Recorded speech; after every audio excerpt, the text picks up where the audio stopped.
Happy Friday, everybody. Today we're going to talk about small business. Today we're going to touch on it. It won't be the last time we talk about small business, but there were a couple of things that came across my inbox, and I want to address those immediately. The first thing we want to address is the number one reason small businesses fail, and that is for a lack of working capital. What is working capital? It's simply money. So that's all that is. So a business will fail within 3 years if it doesn't have enough working capital. That's a fact. That's just how it goes. So what can we do to kind of combat that? What are some things we can do? I wish, I can't talk about everything on this particular Financial Friday because there are a bunch of things that can be done. However, the first thing we can do is we can create a business plan. Creating a business plan is something that gives us kind of like a landscape on what we want to do. It's going to look at projections as far as financials. If it's something you think it's too much for you to do or you think it costs a lot of money, not really. You can always call Buffalo State College. Buff State will help you do your business plan for free. Their number is 716-878-4030. 716-878-4030. That's their number. Contact them. Get your business plans. A lot of stuff that you need, is free, so do that. Conduct your market research, but that can be done while you're doing a business plan, but conduct your market research, the demographic that you want your customers to be. What age limit are you looking for? What are we looking for here? What are we looking to do? What are we looking to tap into far as our people that we want to touch? Next thing, we got to choose a business structure. Do we want to be a DBA? Do we want to be an LLC? Do we want to be incorporated? Well, what's the difference? Well, your DBA, doing business as, also known as sole proprietorship, that's something where if something happens, you are liable. The company isn't liable, you are liable. In most DBAs, your social security number is the tax ID number. However, even if it isn't, a DBA, you take personal responsibility if anything happens. So that means your personal assets. If you have an LLC, that's limited liability. It's not complete separation, but it has an umbrella. That way, if something does happen, your personal assets won't be touched as much. Once again, the LLC stands for limited liability. Complete separation would be form a corporation. When you form a corporation, that's completely separate. So that's how you separate your business from your personal. Look at that business structure. Maybe get some advice from an accountant. That is going to be key, however you work that out. You need that because that's going to affect your cash flow. Cash flow is everything in a business.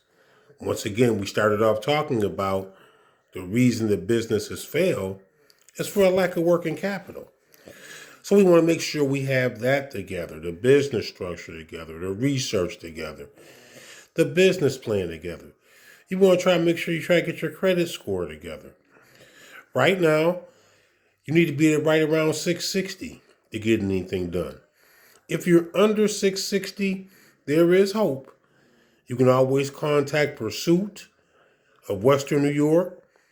They work with businesses that your credit score is 590, right around in there. They'll work with you. They'll try to work with you. They'll get you together. The contact person there, her name's Crystal Morgan. Her phone number is 716-328-7294. Once again, that number is 716-328-7294. Pursuit is somebody that will help you and get you ready for institutions. However, if your finances look right, if your financials look right, they may work with you.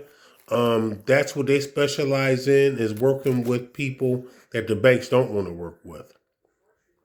Pursuit's been around for a while. It's nothing new. So that's called an alternative lender. So that's something that can help. They work with the Small Business Administration a lot. So that's something that can get you on your feet as far as working capital. You also want to make sure you have a business checking account and a business savings account. I brought this up a while ago and I'll bring it up again. Both accounts are pertinent. Your checking account is just for your everyday spending, your operating expenses. That's what that checking account is for. But your savings account is for your rainy days. It's for supplies. It's for inventory. That savings account needs to be built up. That way you're not going and using your business credit card.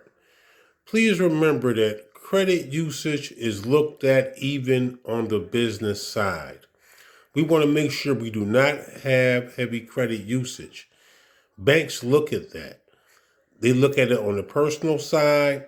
They look at it on the business side. There's a lot of scrutiny when it comes to business lending.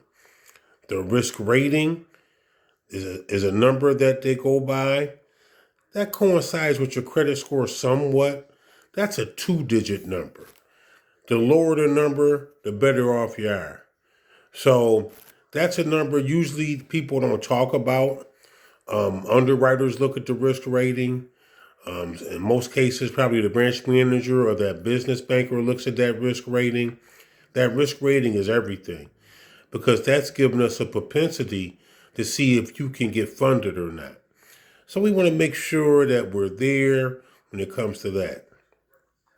There are other things we talk about: location, your social media presence, things of that nature. But for time constraints, we did just lock it down on these particular subjects. We will have a small business conversation again. We will also have a conversation regarding the businesses that are non-for-profits. There is a different way to do business if you're a non-for-profit. But I thank you guys. Every Friday we try to do something different, something fresh. I hope this was something that was educational. I hope you guys learned from it. Always stay on point. Talk to you guys later.